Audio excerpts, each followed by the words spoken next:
Danny, How you doing? are you okay? Yeah, I'm good, thanks. I'm good. We, Nervous as usual, but nah, you'll be fine. You'll be fine. We were just speaking off just before we started recording, saying that this is like more of a catch up for us.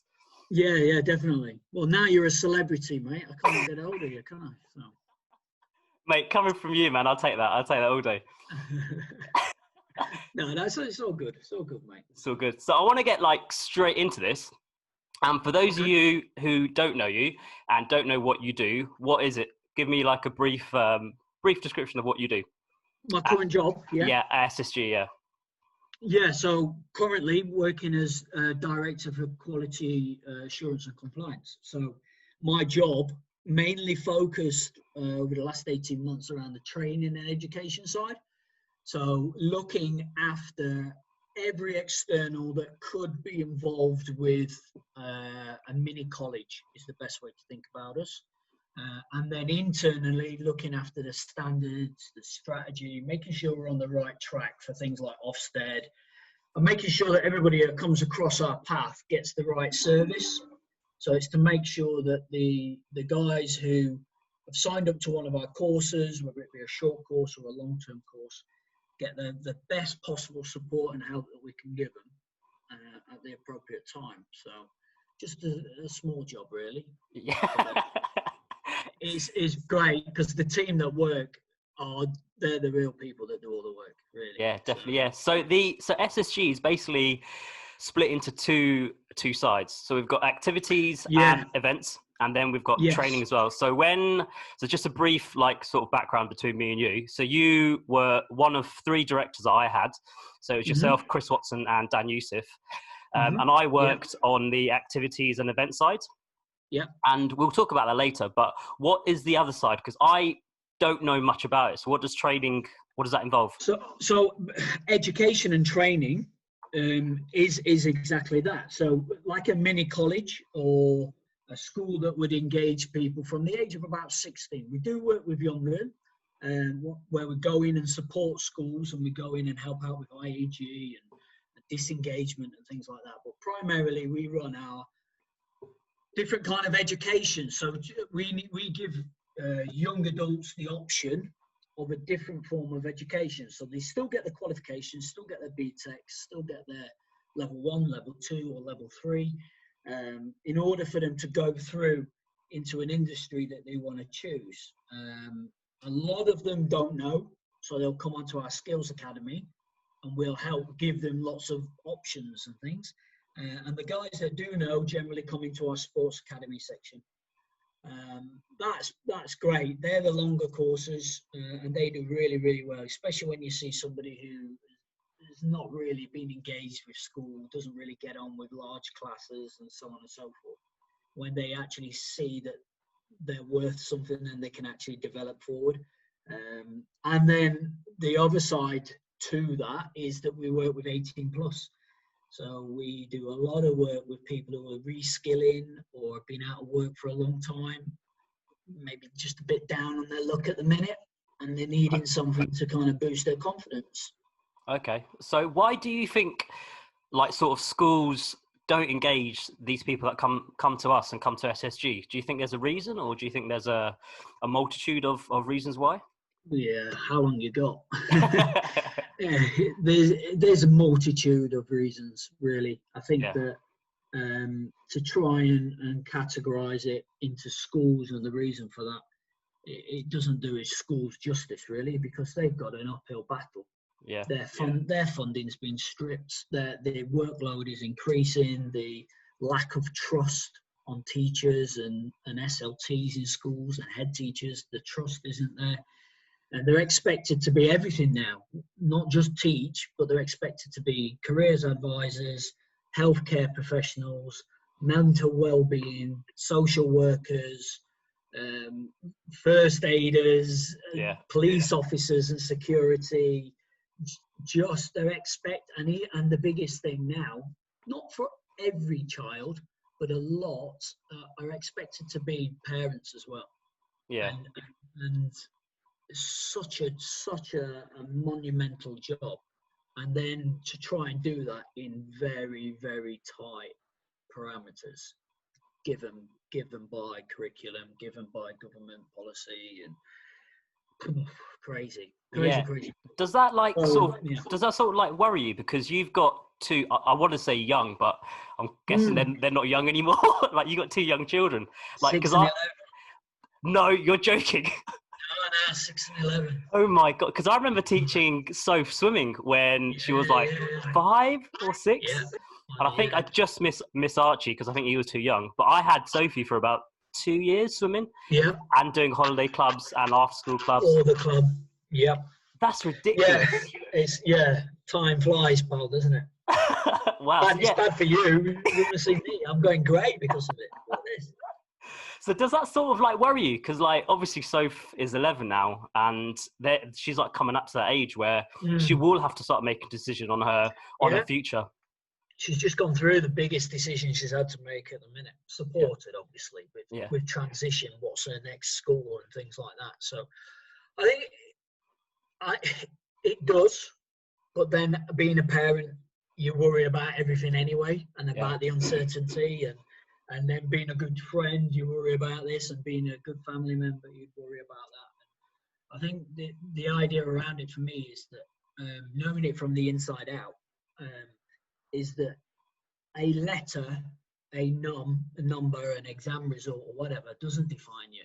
And I think if I can give my kids that kind of self-confidence that maybe I haven't had, that, do you know what I mean? The cheesy one-liners about, right, if you've given your best, if you've demonstrated your best, if you've left everything in there and there was nothing else you could do, then wow, that that's all you can do. And as long as she has teachers around her that are very mindful about them as a social entity, so how are they going to be when they are in the community? What are they going to give back as a person? Then education will come, because not everybody is academic. Not everybody can deal with numbers or letters and things. Yeah, if you judge a fish on how to climb a tree, he's going to think it's stupid. So I read that like last year, and it's so true. Yeah, and everything's standardized as well. Yeah, and then you've got the difficulty there of like, okay, so we should provide everybody the individual opportunity, but then how do you do that when you've got class sizes of 30? Yeah. How do you do that when your experienced teachers are not on front line? They are propelled through into management roles and move further away from front line. So you always have this cycle of new learning kind of teachers who were then teaching. Yes, you'll have expertise pumped back into them through CPD and things like that. But as we know, as soon as you climb the dizzying ladder of SLT, you get bogged down with everything else that comes with teaching. So I think that lockdown has been horrendous for a lot of people, and there has been families that have been touched by it through COVID-19, which I just don't even worth thinking about.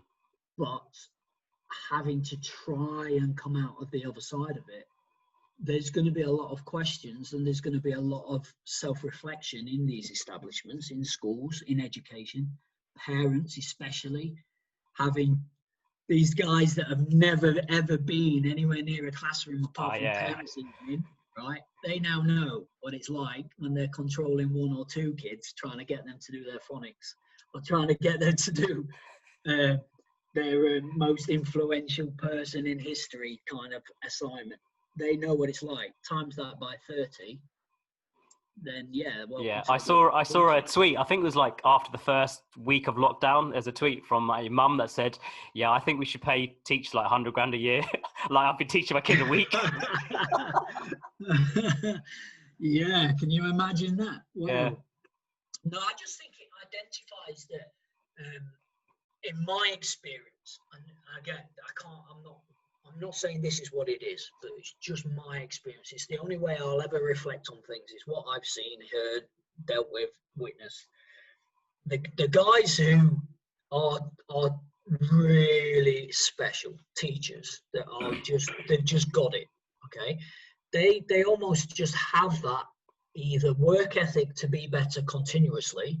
So they surround themselves with people that have been there, done it, and learned from them, or they've just got a natural gift.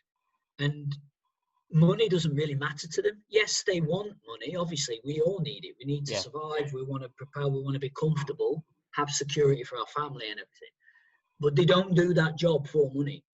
And what worries me is that I think time and time, government just keeps throwing money at it as if, right, I'll give you a 26 grand grant if you come and be a maths teacher.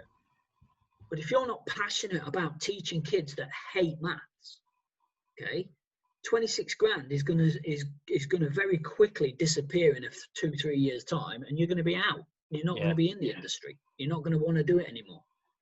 And I think that they're missing the trick really, because it's not dangling the carrot of finance that is going to attract good teachers. I think we should just keep good teachers. We need to look at retaining our staff across the country, really. Yeah, no, it is a difficult, like, you're sort of in a catch-22 situation. Like you said, like the good teachers get moved up like very, very quickly to SLT or deputy head or head. And then you've got a new influx of new teachers coming in, but who are amazing, because I've got friends, and I'm still, because with SSG I would go into schools and I'm still friends with some of those teachers. They're just saying how much they're struggling and how hard it is without even this coronavirus. The hardest job, hands down, and I have done pretty much every job you can. Yeah, they have. Yeah, right. I have, and whether it be pulling pints, stacking bricks, and working in a factory, and then every teaching, coaching job you can imagine. Probably the hardest one was primary school teaching, because you have to be everything and know everything on point at all times. And then you've got 28, 30 guys that are struggling to even be little humans. So at least with a disengaged teenager, they know when they need the loo. And they understand how to at least articulate when they're upset, and they get the words out. And primary school teachers, wow, hats off to them. And then sum it up that everything has got to be triple marked. Everything has got to be developmental. Every subject you've got to understand at least the basics of it. And I think in the past, people may have thought, well, do you know what I mean? Primary school, what are you going to teach a key stage 1 or key stage 2? Do you know what I mean? You should know that. A lot of people are now realise what the curriculum is at key stage 1 and key stage 2. And it ain't as easy as what the people think it is. Yeah. Do you know what I mean? It's like, fair enough. Maybe you know a bit about history, but then when you've got to delve into it, moving on further into that. So that's one of the sides of activities and events of SSG. So that is because my job was a primary school PE teacher and also swim instructor. So that's one of the things so we also did like events. So we went like Goodwood and Silverstone, birthday parties we did. This was like, I left in September 2018. Wow. So I know. 2 years. And I just remember it being hard work, like ridiculously hard work, but I had so much fun. And this is the thing that when you're in the people profession, when you provide a public service to things, it isn't easy. No, it's not. Yeah, it isn't easy, because you have to have a mindful about all the statutory responsibilities, all that kind of stuff, which keeps everybody safe and healthy and out of prison and all the rest of it. And then on top of that, you've got to be SSG. And you've got to care. And when you care about things, that means you go that extra bit and you go that extra mile. And it's got absolutely jack to do with money. Yeah, massive. Yeah, no, you're right. Yeah, it just doesn't, and it sums it up, because we're currently now, and we is very much the royal we. It's the amazing guys, Emily, Tor. I don't think you'll have met Tor. The guys on the front line. They have been working front line with all the guys in the additional provision in the sanctuary. So we have been providing, for better terminology, alternative care for children during this lockdown. Oh, so wow. Where schools have not been able to provide it, where frontline workers have needed that childcare support, these guys have been working 8-8. And we've been working with Bedford Borough Council on that and offering that. it's now been extended, and for the last few weeks we've been working particularly with the guys who maybe have a social worker linked to them, and they've got maybe some family intervention going on. So is that vulnerable people? Yeah, for a better term, people that, like children that find themselves in a situation at the minute on that spectrum, whether it be crisis or just families going through a bit of a support need right now. And then on top of that, kids whose mums and dads are having to go to work on the front line for whatever reason, NHS, teaching, police. So that offers not only the nicety of that, but we're also running that supportive element of curriculum at the same time. So if they need help with their schoolwork, we can do that. If they're not doing so much schoolwork, then we can put some in place for them. So it's fantastic, really. I think the company is very proud, and people need to be aware of that. That yeah, when we hear people about saying, "What have you been doing?" and furloughing staff, now none of that's happened. It's all been real graft. So yeah, definitely, yeah. And it sounds like from what you said, it's very sort of like mentorship. So not from the top where you are, down, because when I was with you guys and when I was with SSG, I learned a lot, just from our talks, but just from being around that environment. So like the tough times that I've gone through since I've left has put me in good stead, because I like developed resilience when I was with SSG. Like so I don't know if, do you still do the Instructor of the Year awards, SSG? Yeah. You won that, didn't you? Yeah, twice. Yeah. Oh no, just brush it off the shoulder there. Just drop that in. You're not going to pull up the trophies, are you? I've got it here. Where is it? So I remember like I think the first year you guys did it, I wasn't even nominated. And I'm going to pick my words very, very carefully. I was pissed. I was so annoyed, Danny. I remember how competitive he was around that. Yeah. And coming and speaking, you came and spoke to me actually about that. Yeah, I did. Right, I want to know how I can get. Where is this criteria? I want to be up there next time. Yeah. And it worked. It worked, didn't it? Yeah, definitely. Yeah, because I asked you, I think you must have got sick and tired of me, because I kept asking you for like information for books. Oh, can you come and observe me? Listen, that's what we need more of. And that's what you'll find as you look around in every industry. It's not just education. When you've got people that strive to improve for the right reasons, then business owners, SLT, anybody in leadership, it'd be daft to push them to one side and shun them away, because you need to give people the tools to do that, because they're only going to drag the business further on and move them forward.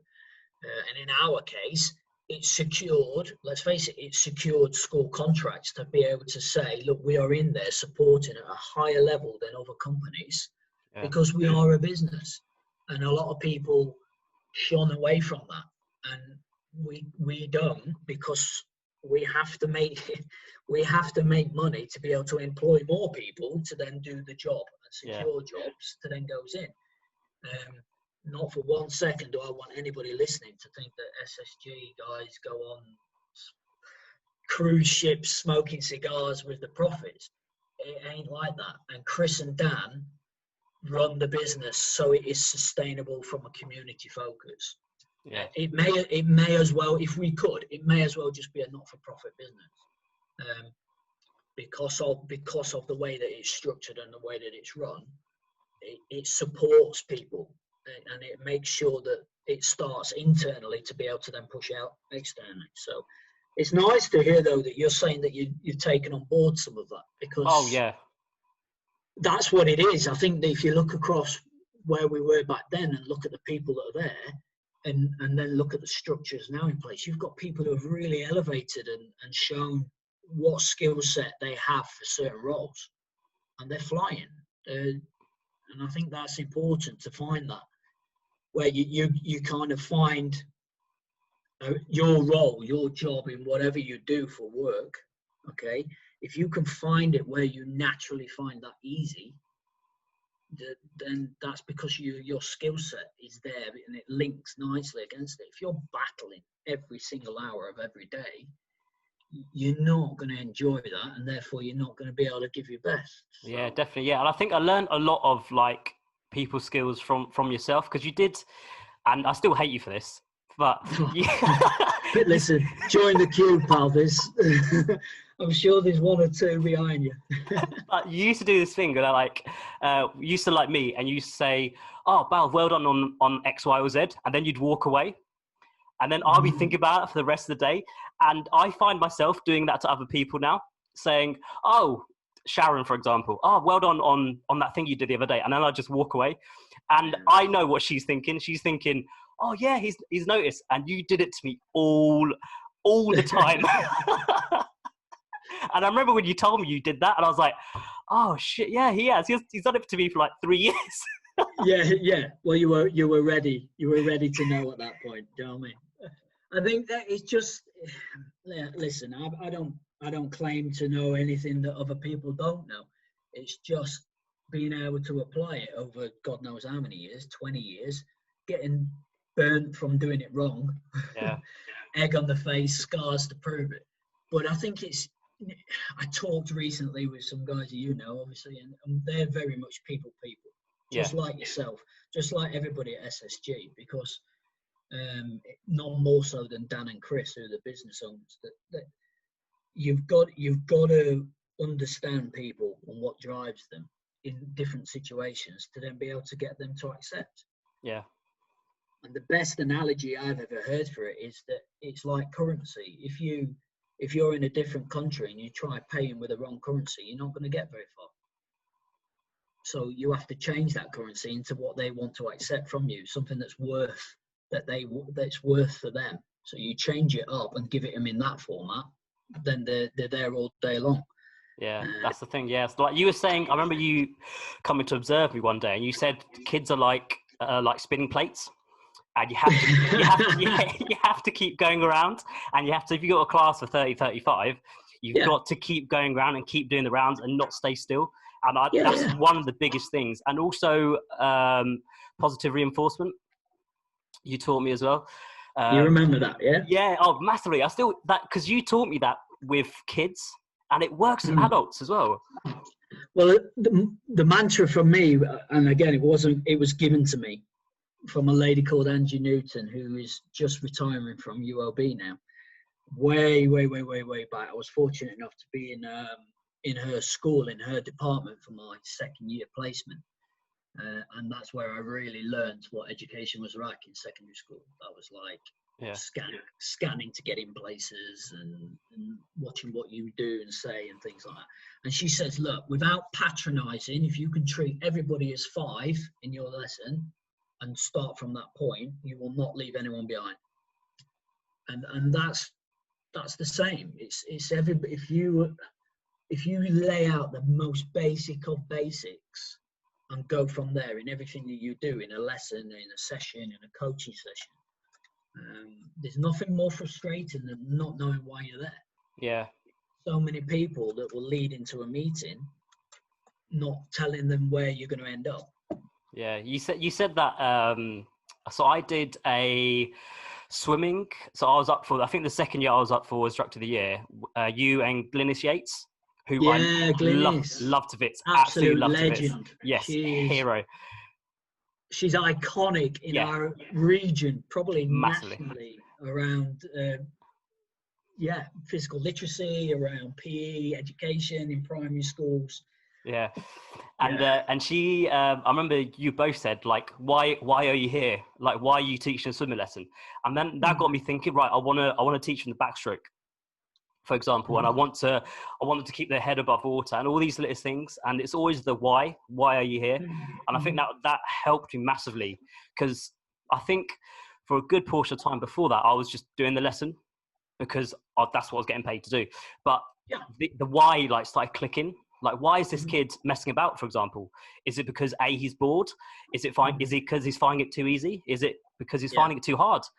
So that helped me a lot in terms of what I was doing.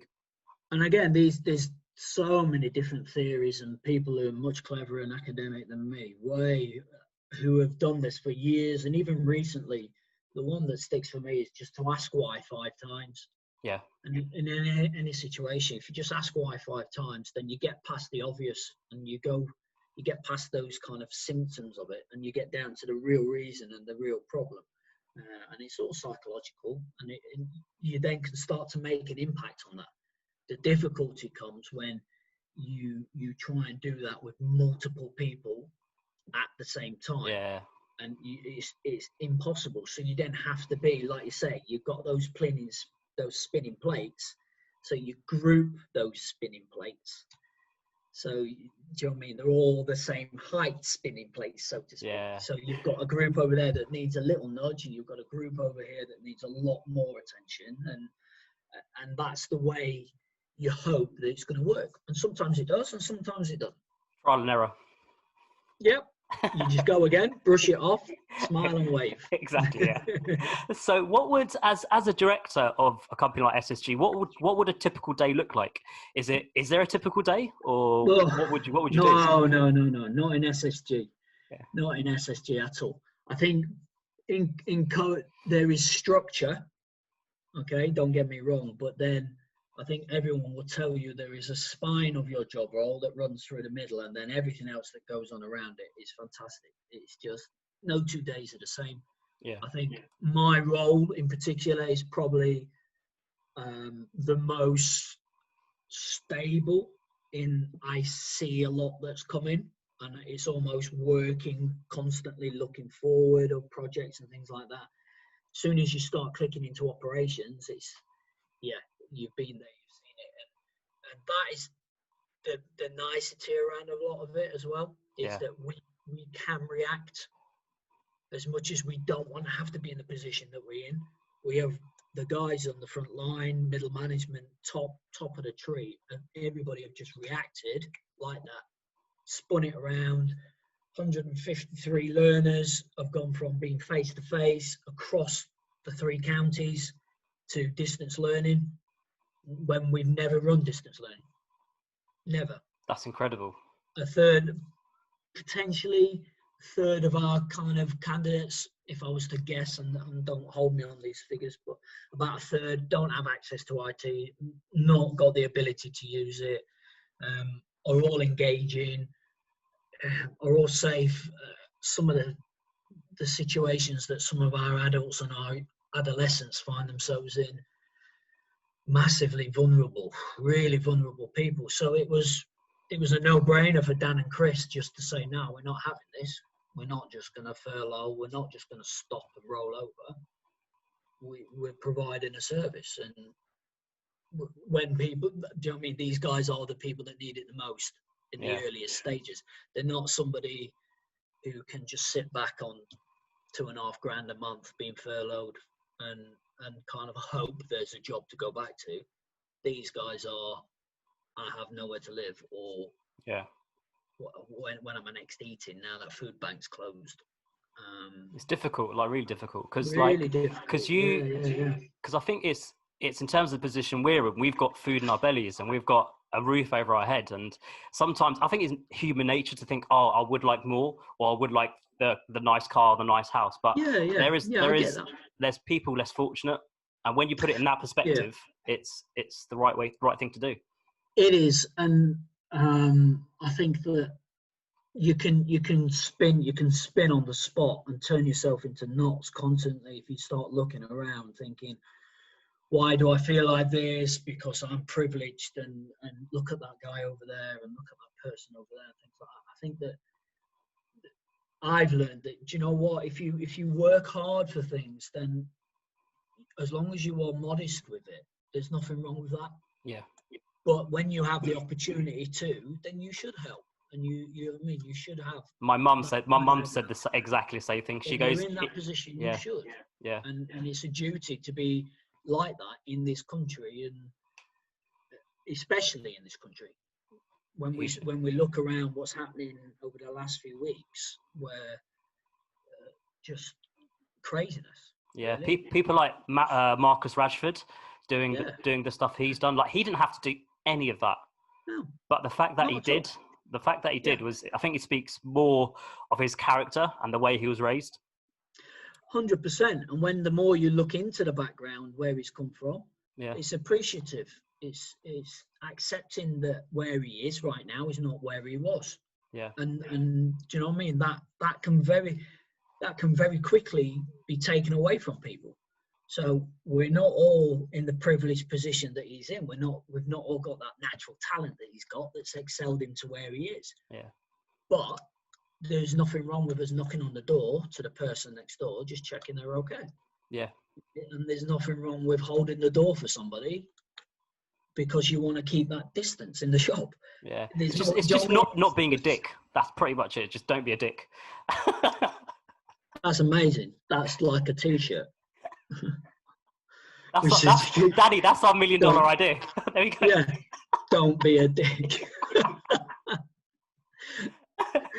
So like, yeah, I get it. Yeah. So like, moving on to, you managed to get me to swear, Balve. Well done. I like that. Right, we can leave now. That's it. We're done. That's it. That's quite good for me. Yeah, that's quite good. So like, moving on to like, because obviously you mentioned earlier that you've done every job. You've been there. You've done that. Got the t-shirt. Yeah. No pun intended. No pun intended. But what advice would you give someone who wants to get into the education industry and wants to, like, either A, do QTS or a PGCE? Is that the route to go down? I think for me personally, and again, it's just my personal opinion, because I know that there is so many people out there thinking this is the job for me and this is what I've got. Get experience, know the job, know the actual job. Because if you think you get 6 weeks holiday in the summer, right? And you're working 9 to 3 every day. You're working 9 to 3, and it's just, it isn't like that. Not at all. Like that. And there is some massive benefits of being a teacher, and it is such a secure profession, and to have those qualifications to back you is a real career. It is a career, and there are options to elevate yourself and progress, and you are doing yourself and your family a real kind of benefit by going into that profession. But if you are going into that profession, make sure you understand it. Make sure you talk to people who are in it, and don't accept the first thing you hear. Yeah. So don't just listen to me and say that's how it is.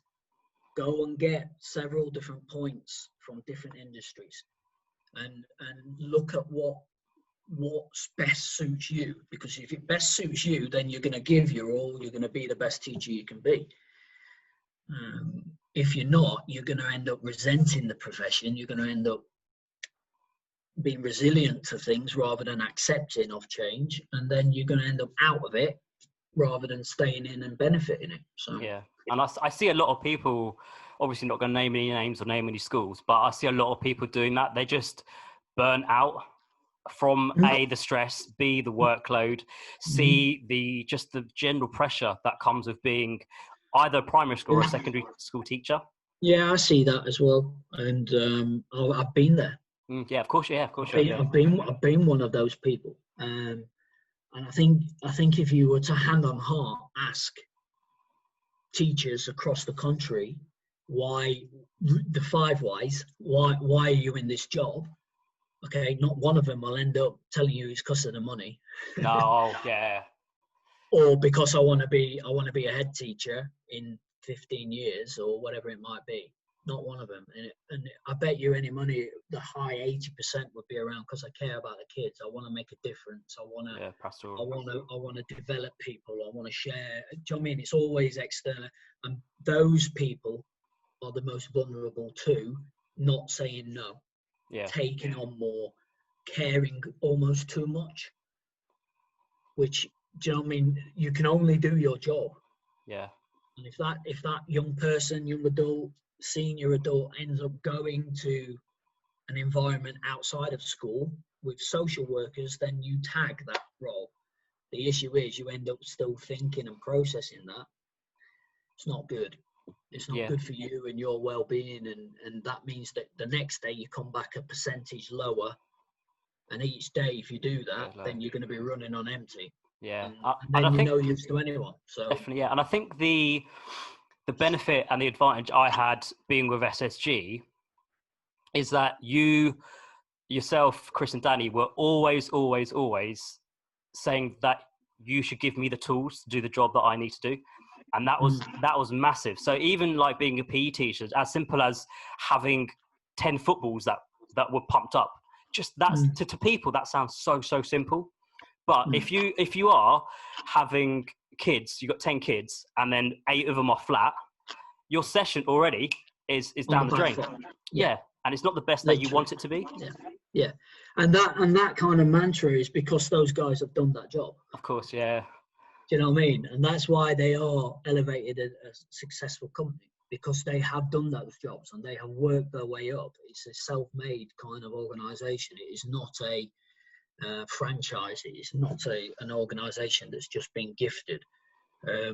It has been built on the foundations of that knowledge and experience. Yeah. And you can't pay for that really, because even if you do, you get somebody to come in and when they leave, they've got no real buy-in. Do you know what I mean? I blink. I've been here 7 years. I'm like, wow. That's just. Initially, I signed up for a 2-year contract, and it's like. Because you were at Milton Keynes, wasn't you? Milton Keynes College. Yeah. Yeah, before SSG. Yeah. So I'd gone through because I wanted to try and. I didn't believe in quiet lines. I don't believe in that kind of teaching. Do you know what I mean? Silence and stuff. So I tried to teach across pretty much every option of education, all ages, private sector, and this was a sector that I'd not done. I'd not worked in the kind of commercial education, which is, or some people call it alternative provider and things like that. We're a training provider now. It's now more recognised that we are an option rather than the last option. We're not. Yeah. We're an option, and if we suit you, then you're going to get further quicker with us than if you go to college. So that was it was a right time for me. It was a real good time for me to come across and to learn. I needed to learn the business. Do you know what I mean? Budgets. What's that? You know what I mean? A budget was an end of year target with some zeros on a computer screen. That was it. Yeah. And learning the impact of a budget is just like eye-opening. Wow. Yeah. I'm definitely glad, because you had whether you know this or not, you had a massive influence on me and the way I worked and the way I did. I need to apologise? Massively. My mum's down the road from you, so just knock on the door. Sorry. But moving away from like education and your career, I just wanted to tell a quick story, if you let me. So about 2 years ago, I was thinking. Steady. I was thinking about like doing a skydiving qualification, and I was thinking that out of the people I know, I don't know anyone who's stupid enough or idiotic enough to do one. And then it must have been about 3 days later, I think I saw on Facebook that a certain Danny Burke did an AFF like stage 1 or 2. Yeah, I did them both in the day. Yeah, and I was like, there's my idiot. There's. Yeah, let's go. I think it was Madrid we were looking at, wasn't it? We was, yeah. I think that's the last time we spoke properly. Yeah. We were in the car park at the training centre. Yes. And I popped up to say hello. And you had done it. I just wanted to ask you, what was your because I know we're on the same level, we're just as stupid as each other, but why did you do that? Because you got it as a present, didn't you? Is that right? Yeah, my ex. So I think I should have read into that a little bit closer, really. There's a message there, isn't there? Yeah, there's a message. No, I'm only joking. Yeah. I don't really know, because I'm not one of these. Everybody assumes I am what they see, in the fact of not a 2 foot tall northerner, but like this confident and self-assured and this kind of person knows what they're doing. I'm the same. I am the furthest from that exterior than you can imagine. And I've always said I'm very, very, very, very good at acting confident. Yes. But yeah, it's a complete facade. But I'm not confident at all. Like in no way, shape or form, I'm not confident. And within myself, I'm not confident, but I am ridiculously good at acting confident and looking like I know what I'm doing. Yeah. Well, this, as you, if there is anybody listening to me, but I know they listen to you, Balve, but doing this right now is like jumping out of a plane for me. Yeah, you said, yeah. Do you know what I mean? So you know that the lead up to this, you had to really kind of. I did, yeah. I was trying to press your buttons. I was like, Daddy, like, I need you on. Yeah. And I'm so grateful that you did, and I'm so grateful that you did. But this is the same reason as why I did what I did. It was to challenge myself. Have I got it? And do you know what I mean? And it's, have I got that in me to force myself to do it? Not necessarily for this right now, although it's great. And jumping out of the plane is just, you can't explain it. Yeah. But it's the day later, a week later, the year later, when you look back on it and something else crops up and you say, hang on, no, I have got it in me to do it. I did it then. And so, come on, you need to just pull yourself together and just work through it. And I think it was, because I am petrified of heights. Absolutely. Are you? I didn't know that. Absolutely petrified of heights. With ladders and things like that, just get up to a single, and going through that and pushing myself to that point put me around other people that have been scared and are no longer scared. So I now know that I'm not scared of heights, I'm scared of edges. Okay. So if I was to stand on a windowsill 2 stories high, I'd be petrified. But if I was standing in the middle of the room 2 stories high, it doesn't bother me. Be fine, yeah. So I have that tiny little sliver of control back, which then appeases my anxiety around things and allows me to move forward. Plus, I was just at a good point just to see, come on. Yeah. And I think being older and having those experiences, you've got more reference points that to look back on. So if you are going through like a difficult stage now, like yourself, you can look back and go, no, actually, I fucking jumped out of a plane. Do you know what I mean? With no one strapped on the back of me, which is an incredible thing to say. Yeah. So that provides that. And exactly. And I think it goes to everything. Do you know what I mean? It doesn't have to be jumping out of a plane. For some people, Balve, as you know, with our business, for some people it can be just leaving the house. Yeah, of course. And being able to nip to the end of the road and back again, that is their jumping out of a plane. It could be going in and speaking to their boss around their next step. What is my next step? What is my next opportunity? Because I feel like I need more help, or I want to progress and push on. And that is important, that people see that as a challenge. And sometimes it doesn't work out. Yeah. And that is just as powerful as it actually working out. I'm glad the parachute did open, obviously, but do you know what I mean? It's that kind of thought process of that. And again, it's sometimes there is too many reasons why not to do something. So then you have to find that one reason to do it and just stick with it. I always go for the option. If I've got options in front of me, I always go for the option that scares me the most. Yeah, well, you're nuts. So, do you know what I mean? I think, I'd come and you know me, we've had chats, we would do the Madrid course and all the rest of it. But what you did on that dam, on that bungee jump, I don't know if I'd. I remember you saying, because I showed you the video and you were like, no, and just switched it off. I just walked away. And I've had somebody mention that to me since about doing a bungee, and I'm just like, so again, that may well be the thing. Too many reasons why not in my head. So possibly, I just need to focus on that one thing that says, this is why you should. Definitely, yeah. So just to wrap up, I wanted to ask you 3 questions about the past, present, and future. Yeah, go on. I did my homework. So because like back in the day, you used to send me homework, so now I'm doing it for you. So the first one's about the past. What advice would you give a 15-year-old Danny Burke? So what would you say to him? I wrote it. Yeah, I thought about this long and hard. I thought, do I be clever and smart? Do I tell him to put it down? Don't do that. Or, do you know what I mean? I think looking back on it, to try and be the most sincere and sensible answer, it would be more about being confident in myself. Because by 15, it was probably too late to tell me that as well, because I didn't have it. Yeah. But the reason why I think it was more about not to be concerned about anyone out of my inner circle, as big or small as that may well be. Just don't worry about what they're saying, what they're going to do, what they might think about you or your actions, and just concern yourself about what you think is right and your confidence on what you want to do.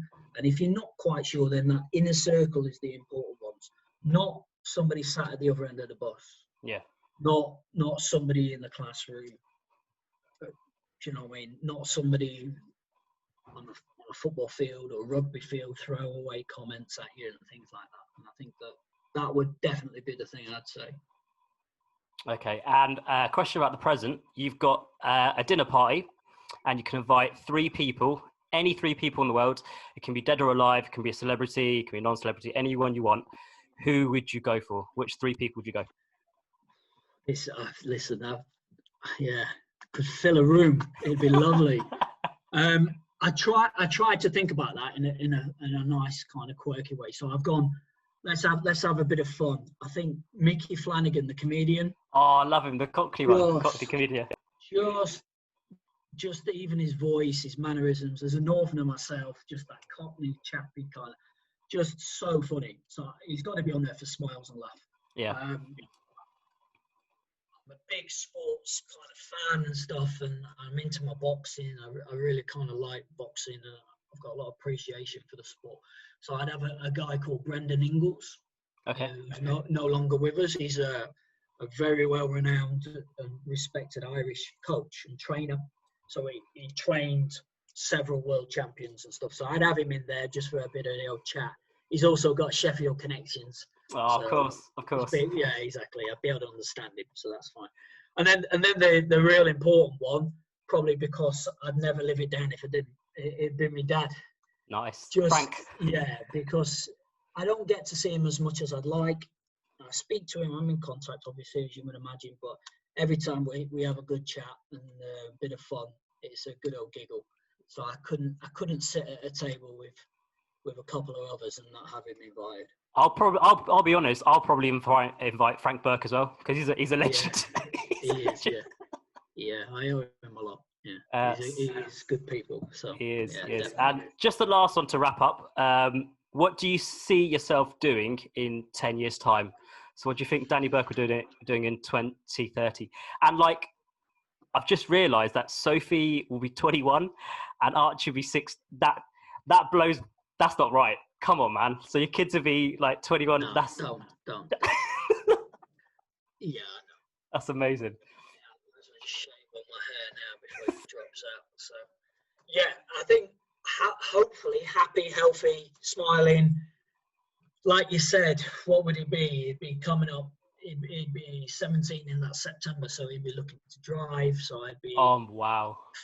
I'd be forcing him to understand the realisms of driving and things, and then so hopefully Sophie will not be causing me any grief.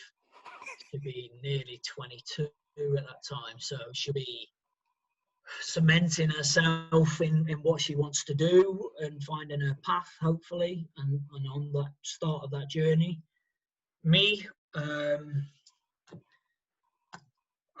think doing what I'm doing now, where I'm doing it as well, I don't see myself being anywhere else at the minute. SSG is, do you know what I mean, world domination kind of thing.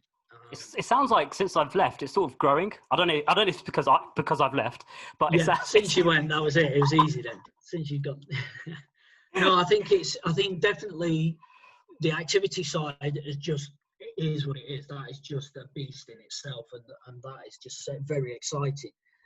But the training side, I can see us definitely knocking on the door. National contract, prime funding. That's within a couple of years, if we're not there at that point, there's something not quite right, because so within 10 years, I would imagine sitting above something that national would be quite nice. Yeah, I think because I was, before lockdown and everything, I went to the swimming pool and they were teaching like a kids lesson, and it just made me realise how much I miss it. I miss it so much. So if you do need a swimming teacher, I'm half decent after lockdown, obviously. Give me a call. Oh yeah. Well, I've got your number, mate. Don't worry about that. We'll call you. All right. Yeah, I won't call you. You call me. Yeah. Yeah. No, it'd be great, and you're always family at SSG. So when you're back in, even and dialing words of wisdom, give some trainers some kind of impetus of stuff and words of wisdom would be much appreciated. So you're more than welcome. No, I do appreciate it. I can't think of a better way to end. Thank you, Danny. Pleasure. Nice speaking to you, mate. Take care.